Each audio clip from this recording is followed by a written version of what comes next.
It's Laura Eubanks of Design for Serenity, and it's day 3 in Poway. Yesterday was kind of a nothing burger. It was just a lot of logistics. There wasn't a whole lot to show. So today, however, much improvement. Since we saw each other last, we have put down, I believe, 17 of the 30 boulders, 18 of the 30 boulders that we have, which is, you guys, it's logistically so challenging because that Bobcat down there is ginormous, right? And Greg has to be able to maneuver the boulders into the design space and then literally flip a bitch to get back out. So we've got irrigation, piping, hardline, plants, it's okay. So we have to figure out, strategically where to place the boulders. It's just painfully slow, but it's all coming together. Tell them where to put the barrel. The barrel cactus that we are approaching right now were excavated from the Claremont deconstruction job. Remember, I told you these were going to be worked into, the plants we took out there were going to be worked into other presentations. So we have some beautiful Crassula argentea, variegates, some Cameronii and Aleuaudia, and these massive barrel cacti. And look how we're moving them. Yeah, and we're moving them. See how we're doing that on a tarp with 3 guys, or on a blanket, having to go down these steep stairs. Yeah, this is very, very logistically challenging, but it's so worth it because look, this is another one of those 360-degree installations where we need to check our angles constantly because we want this to look 100 from every possible perspective. And I love me some elevation, and I'm creating it artificially with soil all the time. Well, in this situation, it's done for me. This is a very, very deep bowl. And what's funny is from down below, it's so much bigger than it looks from up here. Also, we have that perspective of the slope, this fantastically planted, colorful, existing slope. We have made some small edits and taken a few things out and cut a few things back. There's a couple of things that we need to have the client focus on that I spoke with them about. The Salvia clevandii, or Cleveland sage, which is a San Diego native plant, and I do adore this plant, but it really, to look its best, needs to be cut back hard in the late fall, like in December, early December, because new growth does not grow on old wood on this plant. So you can see this one, for example, fared okay, but you can see all that dead at the bottom. These, if they're cut back hard in December, will just flush out around this time of the year and it'll look like a brand new plant. And they have a number of them in this garden, so we want to make sure that that gets handled. So where are you thinking? So for these, for the barrels, is that what I'm thinking right now? Talking about? You're putting them in the colony. They're putting them. Oh, you're just throwing them in the colony. You might want to go colony adjacent, so we don't have to move them twice. To like move them out and then move them back in. They did. Right, you did. Excellent. Yeah. So carry on, guys. We were just talking about the little mini barrel colony. See this area over here with the giant fence post and the all the canned plants, the big Berthas. That's going to be barrel palooza in that area. I'm super excited, and I'm hoping that by I know it's ambitious, but hopefully by the end of business today, that might be done for you to see. Not sure. So what is everyone going to be doing? So today, after the guys unload the plants, they're going to be gathering up piles of brush and detritus and dragging them up these stairs to put in the back of Greg's trailer. So we can get all of the detritus up and out of the garden space. Greg is firing up the Bobcat. We want to stage the rest of the boulders because he's got some irrigation to repair. The Bobcat did take out a hard line on day 1, almost like the first 5 minutes. So that's a fairly significant repair that Greg has to deal with. and he wants time to do that. So while Greg is doing that, once the boulders are all staged, then we can start going crazy on plants. And I think it's going to go really, really fast at that point. So I'm hopeful that we can get the majority of the plants, if not all of them, in the ground today.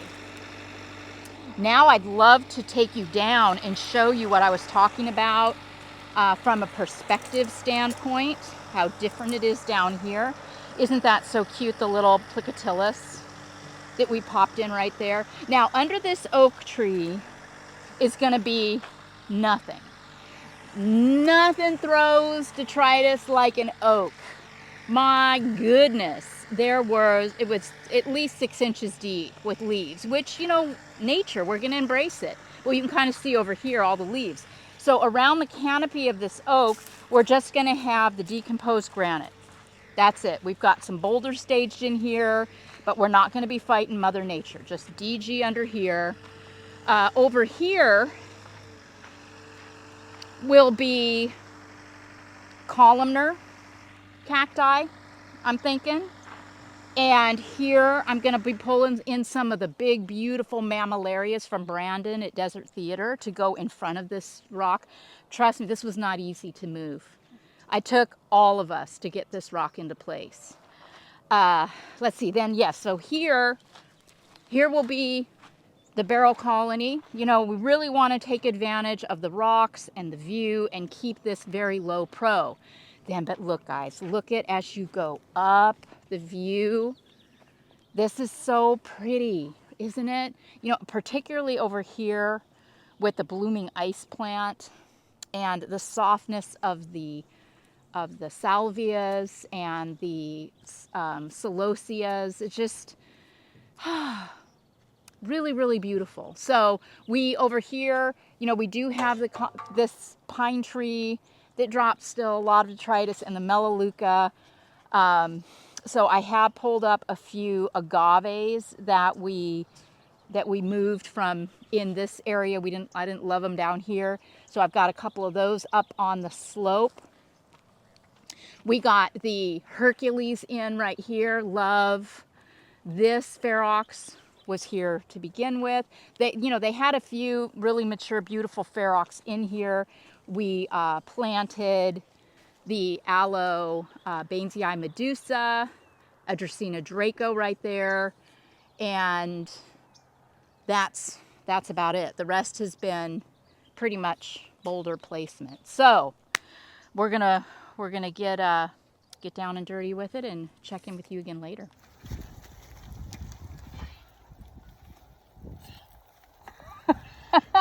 Brian's going to die. Stop there. Which way? My way or your way? My way. Your way.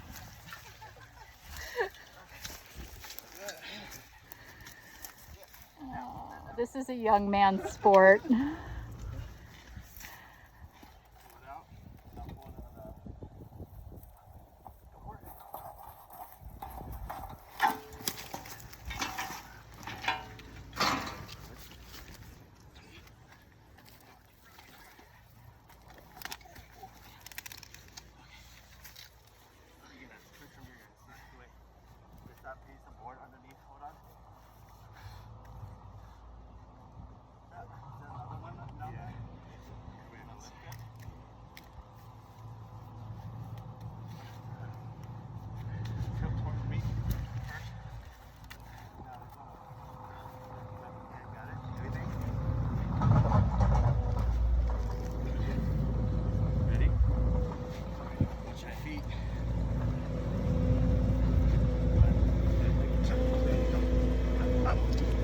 Yeah, in she goes.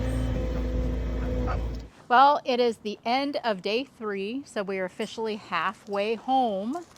And as promised, we got the majority of the plants in the ground. There's still some finish work, obviously, with the plants, and then there's all the irrigation and the rock and all of that. But in addition to getting the bones in, Daddy was able to fix the irrigation breaks and get that all organized and establish a couple of ports because this was in Netafim before we tore all of it out. We're putting in fresh